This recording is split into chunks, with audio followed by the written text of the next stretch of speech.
우리가 보통 투자를 할 때 위험 분산을 위해서 포트폴리오에 채권 투자를 넣는 경우들이 많습니다. 저도 과거에 미국 국채를 ETF로 투자하면서 위험을 좀 분산하면서 투자했었습니다. 그런데 최근에 금리가 오르면서 이 채권에 투자한 분들도 손실이 나고 있어요.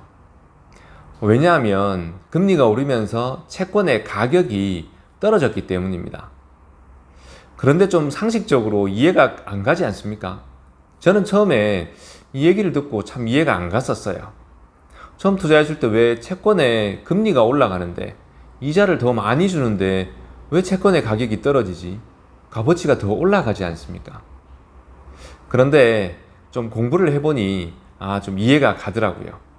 그래서 오늘은 왜 금리가 올라가면 채권의 가격이 떨어져서 채권 투자가 손실을 볼 수 있는지 그 이유를 좀 쉽게 설명해 드리려고 합니다. 액면가가 100만 원인 채권을 샀다라고 칠게요. 매년 9%씩 이자를 연 9%씩 주는 채권입니다.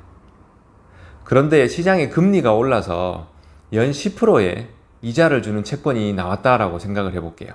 아니면 지금 금리가 올라서 시장에서 거래되는 채권을 사면 연 10%를 받는다라고 가정을 해보면 내가 가지고 있는 채권은 1년에 9만 원씩 이자를 주지만 지금 내가 시장에서 새로 채권을 사면 1년에 10만 원을 받게 됩니다. 그러면 내가 갑자기 돈이 필요해서 아니면 이 채권을 팔고 싶어서 시장에 내놓는다라고 하면 연 9만 원을 주는 채권을 누가 사갈까요? 바보가 아닌 이상 사가지 않겠죠. 그러면 저는 할인 판매를 해야 됩니다.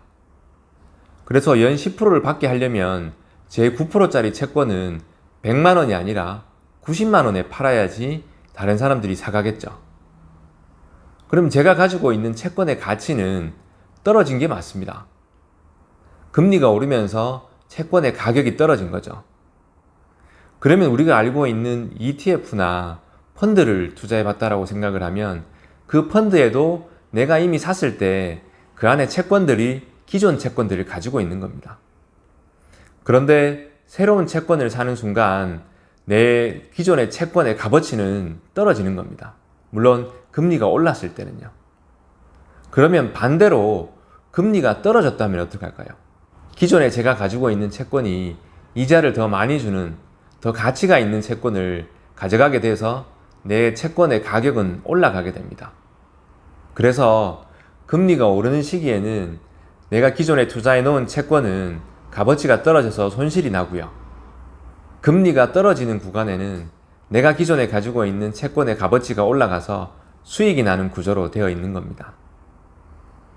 그래서 여러분도 채권 투자를 하실 때 금리가 올라가면 채권이 왜 떨어질까라고 생각을 하셨을 텐데 오늘 제가 이렇게 설명드린 것을 참고하셔서 투자를 하시면 조금 도움이 되지 않을까 싶습니다. 구독과 좋아요는 영상을 제작하는데 큰 힘이 됩니다. 감사합니다.